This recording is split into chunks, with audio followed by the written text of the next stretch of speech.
Pioneer brand canola with Optimum Gly, the highest yielding glyphosate tolerant trait on the market. What's next in canola happens here. You're listening to The Successors with Paige Warner on RealAgriculture.com.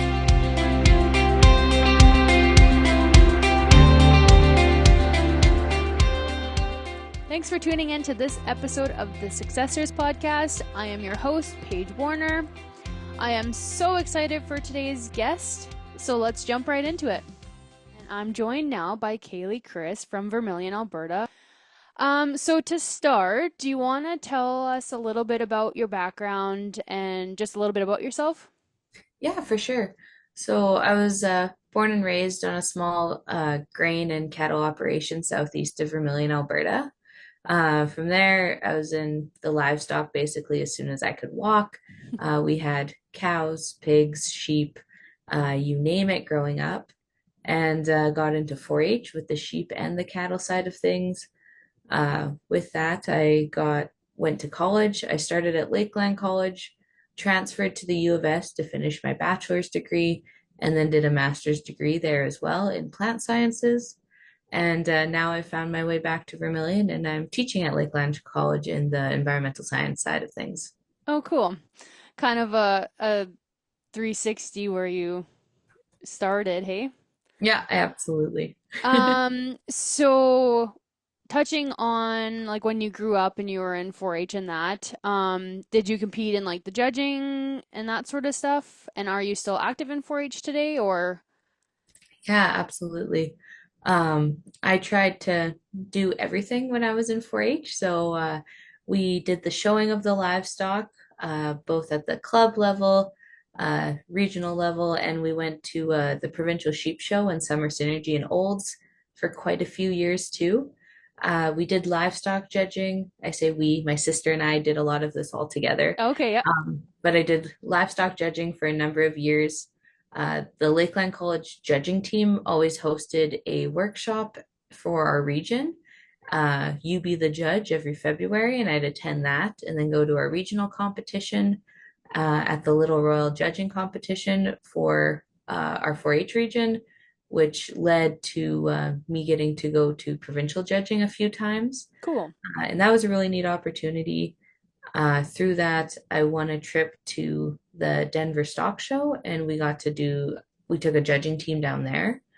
I got to meet some really neat people and see how crazy the world of judging is when you get really competitive. Yeah. We were competing with a lot of the American judges that do it extremely competitively as compared to what I was considering competitive when I was 16. Yeah, for sure. But yeah, and then I carried that on when I went to Lakeland College and I was on the judging team there and I was a president for a year. And we got to do some neat things. We judged out in Guelph. We went to Agribition and judged at that competition for a few years. Attended Olds and the Saskatoon U of S competitions and hosted our own. So I stuck with it for quite a bit, and that's kind of what has kept me in the 4-H realm as well now. I'm not a leader or anything yet. I'm taking a few years hiatus between being a member and leading a club, Yep. but I still like to volunteer, and I've gotten to judge at a few different shows, both on the sheep and the beef side. And it's really fun to see some of those members that were really young when I was just leaving 4-H, now being those competitive senior members and just being able to give back. So that was a lot of fun. That's awesome. And I guess too, like seeing those members, like how they've grown over the Mhm. years too would be cool. Oh, absolutely. It's really neat to see those that you got to mentor now becoming the mentors and Yeah. neat to see them kind of taking that next step as well. Yeah, that's awesome. So you said you started your schooling, post-secondary schooling in Lakeland. Mhm. So can you just touch on what you took there? Yeah, so when I went to Lakeland, I actually jumped into environmental sciences, which is I took the major conservation and restoration ecology, which they call CARE. It's now updated its name, and nowadays it's called land stewardship and conservation.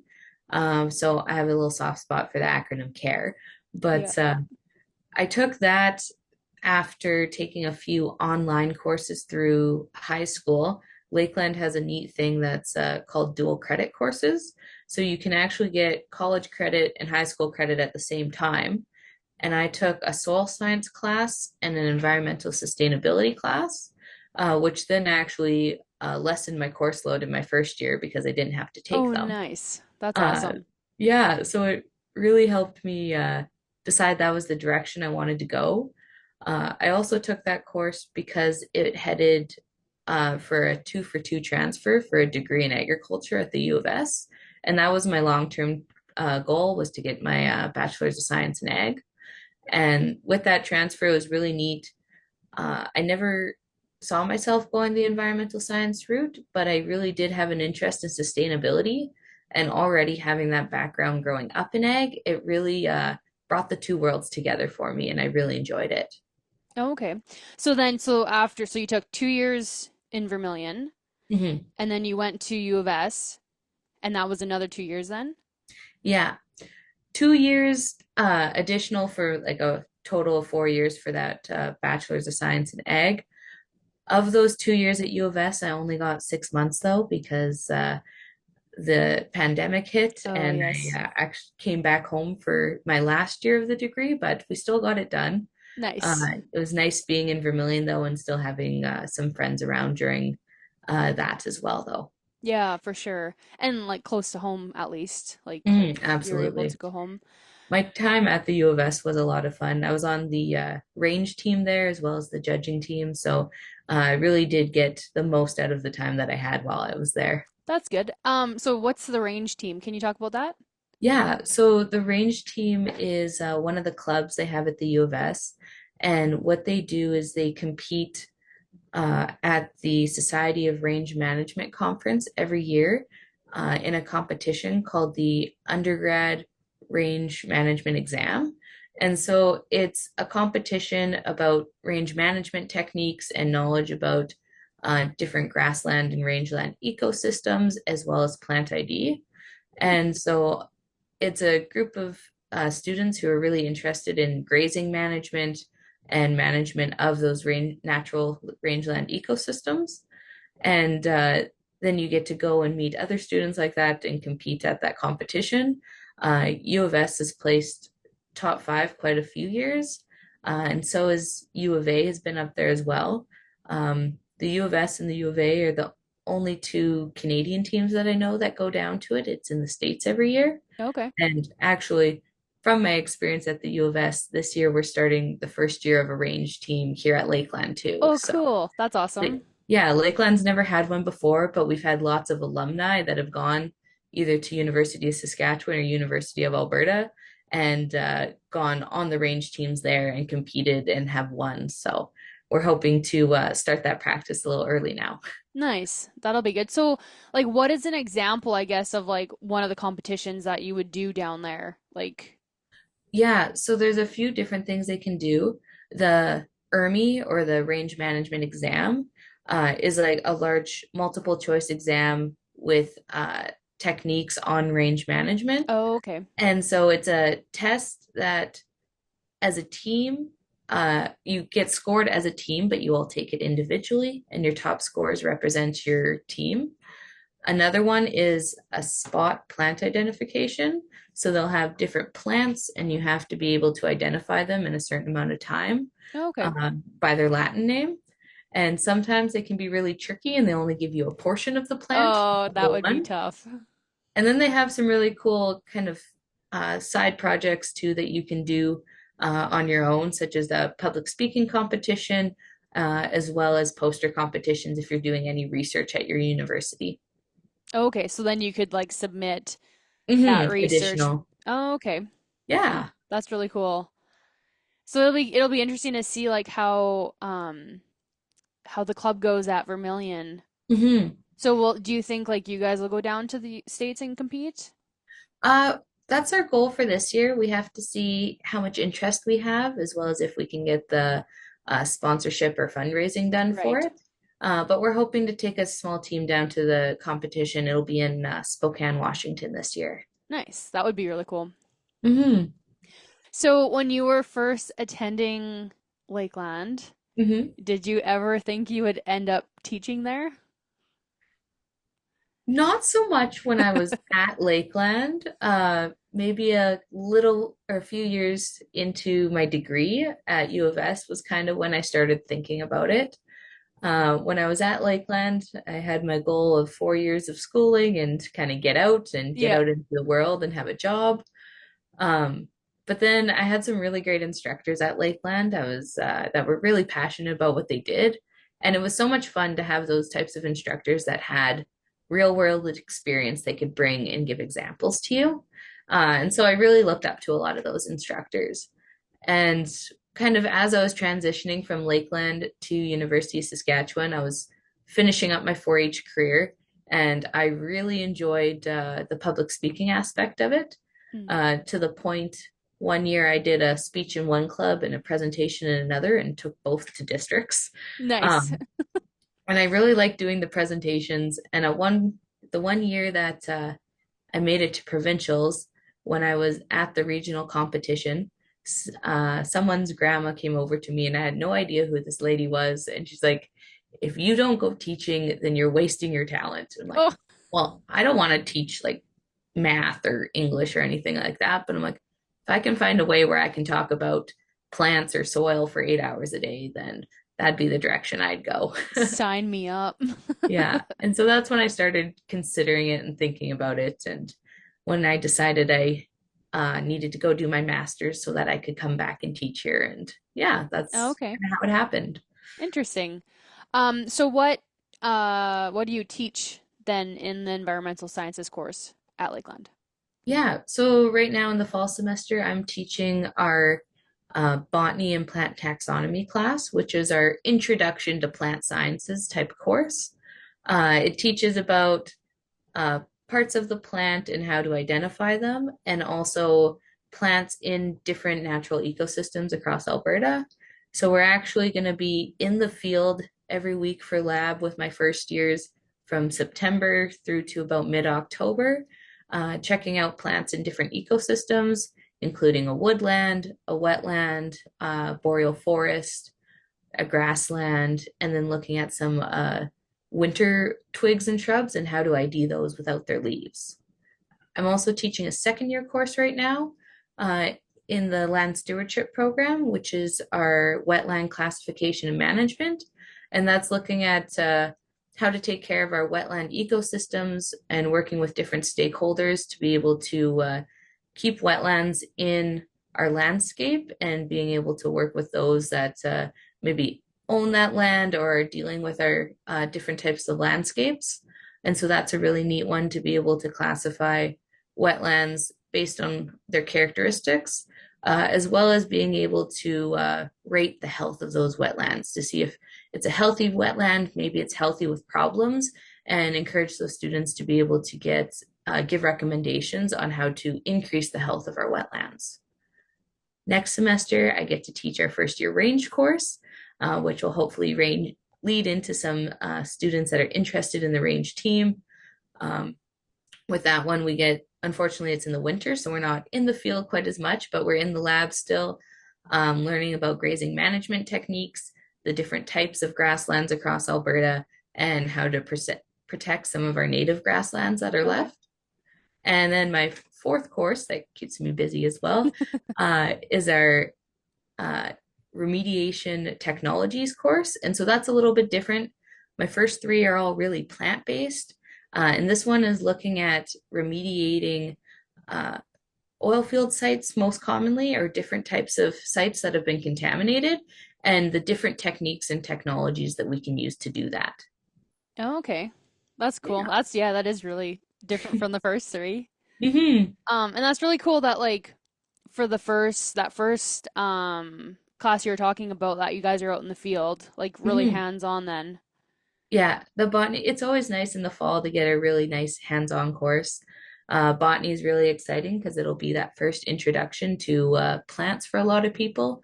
It's not a topic that students usually have as a hobby in high school, so it's fairly new, but Yeah. we try to keep it interesting and not too overwhelming by getting a lot of that hands-on with it. Yeah. Well, and then at least they're not like getting bored in the classroom or anything like that. Oh, exactly. So, what do you find to be the biggest reward with being an instructor? I really love when the students kind of like they get it and it clicks, and you can really see it on their face a lot of the times. And it's really exciting, especially with some of those base classes like botany. Sometimes, if you have a student that's super interested in a topic like wildlife or like birds specifically, or they really want to go to the oil field, they don't realize the importance of some of those base courses they take in the first semester. And when they realize, like, oh, this contributes to my goals, and then they get interested in it and they start to see why it's important, it's really neat. One that was kind of a new feeling for me this fall, now that I'm in my second year of teaching, was a lot of my students from first year were coming and visiting with me on the first week, and they're saying, hey, I actually used what you taught me this summer during my summer job. It was super useful. And I was like, oh, I'm really glad that it Nice. worked out for them and that it helped them in their summer jobs. Yeah, that's really cool. And I guess like, so did a lot of them get summer jobs in environmental science like Hmm. areas then? Do you know? Yeah, from the ones that I talked to, most of them were working within the environmental science industry. Those that weren't usually went back to like family jobs or things like that that they had arranged beforehand anyways. Right. But yeah, a lot. That's the one thing about environmental sciences. It's one that you can work in while you're still learning it. It's not like teaching where you can't really go and teach a class during the summer while you're learning to Mm-hmm. become a teacher or something like that. But it's really cool to see how many students get to go and work in the industry and get a taste for it during that summer. And so I had students tree planting out in the forests in BC and northern Alberta. I had some working for local municipalities doing weed inspections and plant ID in those areas. Quite a few working for oil field spraying companies, and then others working as junior uh, junior specialists in reclamation and remediation settings as well. Nice. That's really cool. Hmm. And yeah, it goes to show like how like they're already 1 year in and they're already utilizing what they learned that first year. Oh, absolutely. Yeah. So, and you also have your basic drone certificate. Hmm. Um, so what is that? Can you touch on that, I guess? Yeah, for sure. Back in the summer of 2020, I went and got my basic drone certificate, which is the first level of being a registered drone pilot. There's two different levels in Canada. There's your basic and your advanced. With your basic, what that lets you do is fly drones within a certain weight category, which is 250 grams to 25 kilograms. If you're an unregistered pilot, you can fly anything under 250 grams. So, an example of that would be the series of the Mavic Minis by DJI. Anyone can fly those without a license. But once you get heavier than that and you get into some of the other drones, other DJI examples might be the Mavic Pros or the Mavic Enterprise or the Phantoms. Those get up to be a little bit of a heavier drone. And so those you need a basic license for. Yeah, okay. So, and then which one do you fly then? Yeah, so I have a few drones of my own. For my master's project, I was flying a DJI Mavic 2. Okay. And personally, I own a Mavic Zoom as well as a Mini. Uh, the Minis are nice because with that not being limited, they can weight wise on being able to fly them without a license. They also have other rules because they're a smaller drone that they aren't as limited by, such as where you can fly them. And when we get into those larger drones that you fly with your basic license, you have to make sure that you're outside of controlled airspace, as well as some other rules as well. There's general rules when you're flying a drone, no matter what, or regulations or guidelines to follow with the regulations, as in keeping them within your line of sight and making sure you're not flying over crowds. or during public events or things like that. That's where the advanced license comes in. There's a few different things that it applies for, as well as needing to get a specialized flight plan approved on some of these flights. And that's when you're flying a drone that's larger than 25 kilograms. This is a lot of the spray drones that you'd see out there, as well as the larger drones that are usually carrying either very large cameras for research or even carrying packages and things like that. They would fit in that 25 kilogram and larger section. The other thing you need an advanced license for would be flying in controlled airspaces or flying over public events. If you were hired to operate a drone and take imagery at, say, Calgary Stampede, you would need to get these specialized flight things as well. Okay. So what's your main use for your drones then? Like what do you use them for? So far, a lot of my drones use has been scouting in agricultural fields. That's where my master's project came in. What the focus on for that was using a drone that was was at a price point and a size that the typical person could use it. It was affordable for farmers to purchase themselves, or maybe agronomic companies to buy for their field scouts, and going out and using it to count canola seedlings at emergence to be able to help with those spring emergent scouts, so that it would save time and maybe be a little more consistent when you're going out in the field.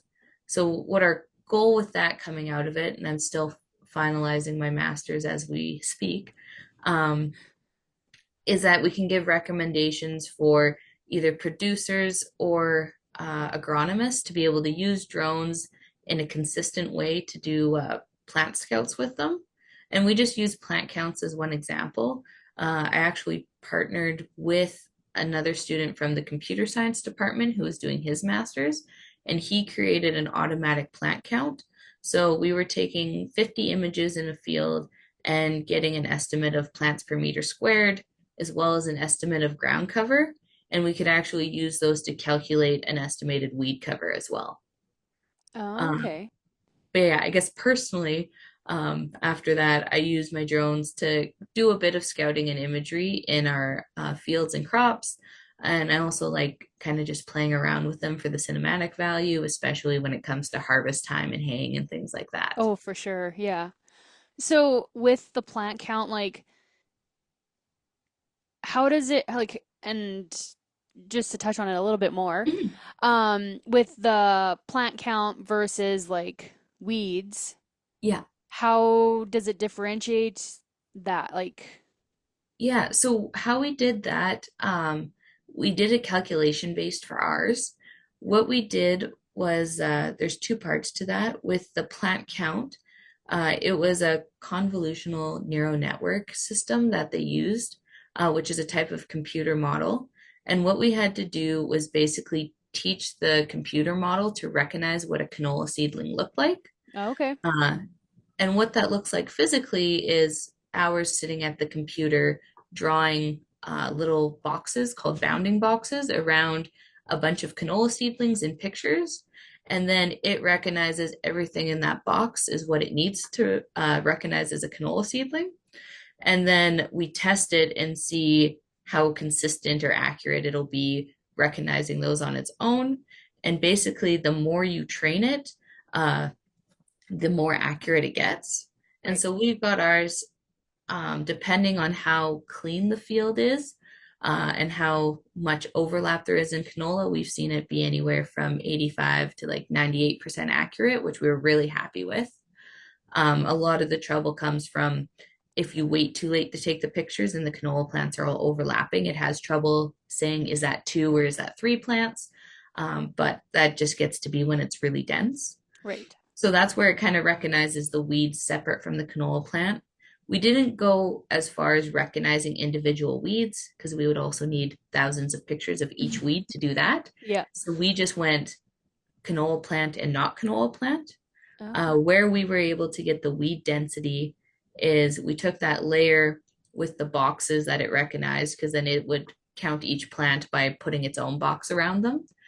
And then we would compare it to a ground cover layer where with that, what we did was use a vegetative indice, which is basically pulling out all the green pixels and make a layer of the greenness of the field. And we put those two layers together, and any of that greenness factor that was outside of the bounding boxes would be considered weeds, and anything that was inside the boxes would be canola. That makes sense. Yeah, no, that's really interesting. So I'm curious, how many hours did it take you to like work on this and get it to recognize a canola plant? Like just a guesstimate. Oh, A long time. a lot of hours, yeah. I think we had 500 or so images between the two of us that Wow. we did. There might have been more. I can't remember offhand, Yeah. but there was at least 500 images that, and each one typically had somewhere between 80 and 150 canola seedlings in an image. Okay. So a lot of hours, a lot of time. That was one part of my master's that you could easily do while sitting there and watching Netflix. So that Yeah. helped too. But uh, it was definitely worth it in the end when we saw the results that we were getting, and it was pretty neat to be able to apply it to some farmers' fields, which was kind of the final step of my master's. My project had kind of three categories. The first step was being able to teach that computer model and make sure it was accurate. The second step was asking the question of how many samples or images do we need in a field to be able to represent that field well. And then the third step was trying to apply it in farmers' fields, where I actually partnered with 5 different producers kind of in that central Saskatchewan area, Okay. and went out and flew a bunch of their canola fields each year. So that was really neat to actually apply it at that field level with the producers. Yeah. And they thought it was really neat to see how drones could be worked as well. So did you fly the same field like throughout, like, because you said like over the year. So were you flying the same field kind of like each spring or? So I flew with the same producers, but due to crop rotation, it wasn't always in the same field. Depending on the rotation, as I came into my last year of my master's, or the last year of the field collection of my master's, I was coming back to some of the same fields I did in my first year. Okay. But definitely first year to second year were different fields, but still same management practices because they came from the same producers. Oh, okay. So yeah, you stuck with the same producers, but Mhm. right. That makes sense. So what do you think is the biggest challenge for drones in the egg industry? I think there's a couple of challenges. One of them is really finding that use for them that has that profitable return. Right now, with drones or even just egg in general, we're seeing that we're able to collect a lot of really cool data. And what we're kind of hitting the block at is being able to return that data for a value for the producers, because it can tell us a lot of things, but if it's not actually increasing either the financial value or even just that quality of how or how they're producing or the time they're using or anything like that, Right. then that value isn't being returned to the producer, and it's just a lot of neat data. So being able to process that data and give some real answers is something that ag research is working really hard on right now, I find. Another thing is just watching and being aware of regulations. And that's in a few different directions. I know a lot of people who farm near airports, so drones would be limited in that sense. Right. But also when it comes to, say, using spray drones, they're kind of limited right now as well. There, up until now, there hasn't been a license for flying a spray drone when it comes to your pesticide applicator's license. So when you're getting a pesticide applicator's license to, say, be a sprayer operator, there's one for agriculture with our high clearance ground sprayers. and there's one for helicopters or aerial spraying with planes. And it was specified that drones were separate from both of those, but they didn't quite have their own class yet. So that's something that's been getting worked on. And I've heard rumor that it's coming to fruition soon. So that'll be exciting to see. Sure. And the other thing is drone application being on the label for a lot of pesticides. It isn't there yet. Mm-hmm. There is one herbicide now, Garlon, which is for shrubs and like tree and brush spraying that has officially been approved for drone use in Canada, but that's the only one we have so far. So those types of limitations, but we've actually seen a lot of growth because up until this year, there had been drone hadn't been on any labels for pesticides.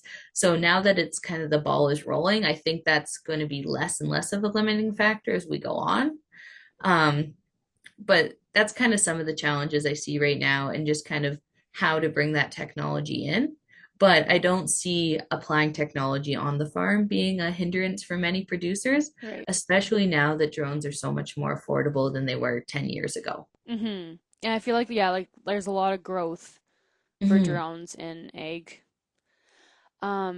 So we are running out of time, but I want to touch on, you went to Belize, right? And so you were teaching a course on drones. Is that correct? Yeah.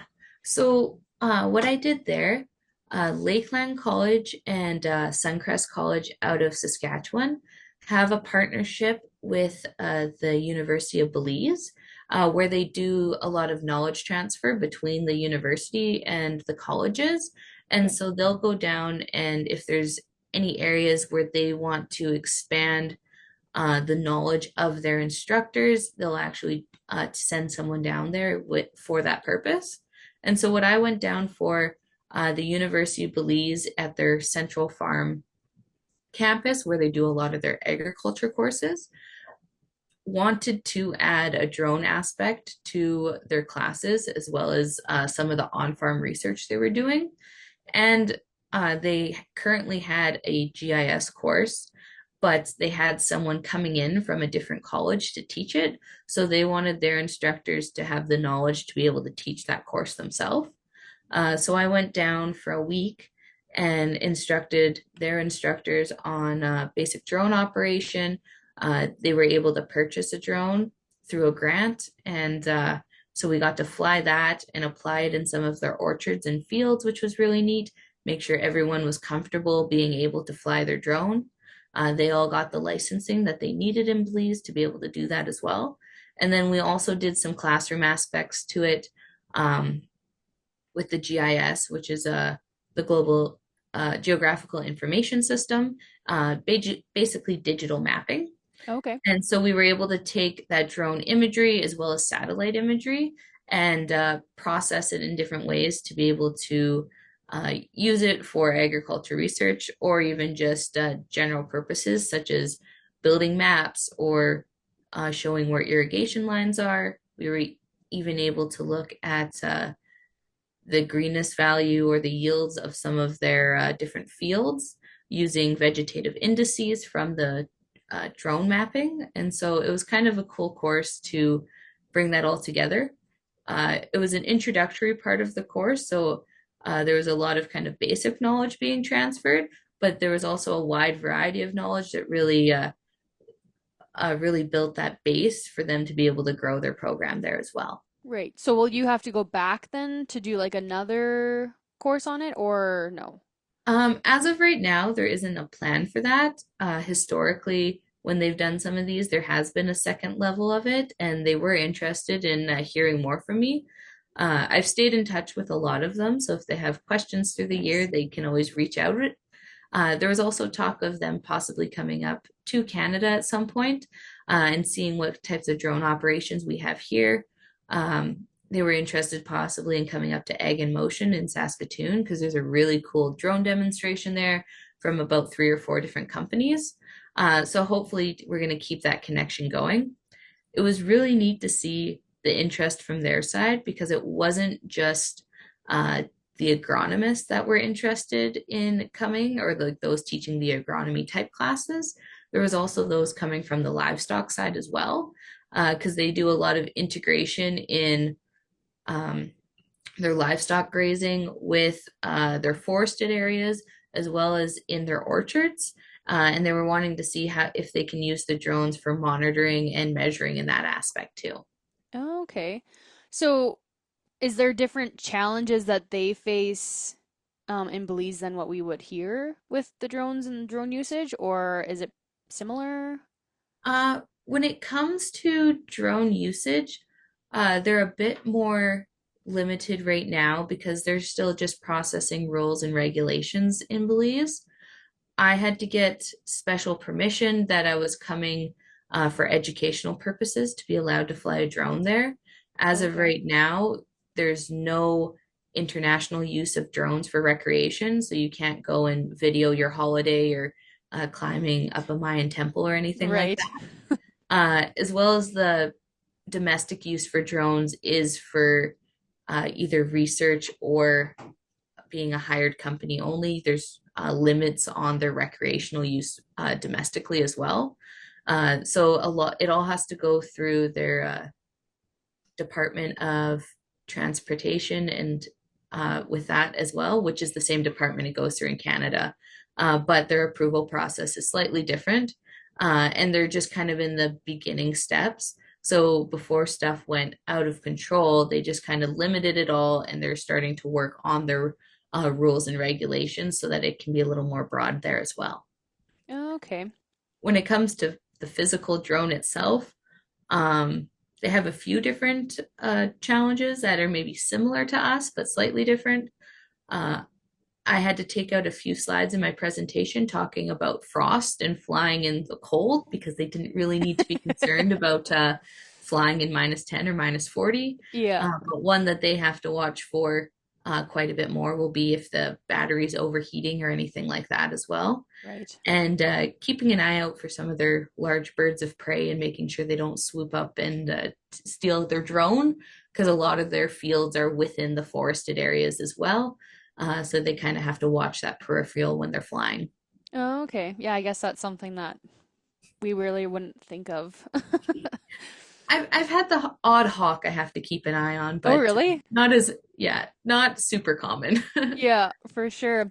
Well, thank you so much, Kaylie, for joining me today, and I wish you the best of luck in the rest of your school year and with your masters.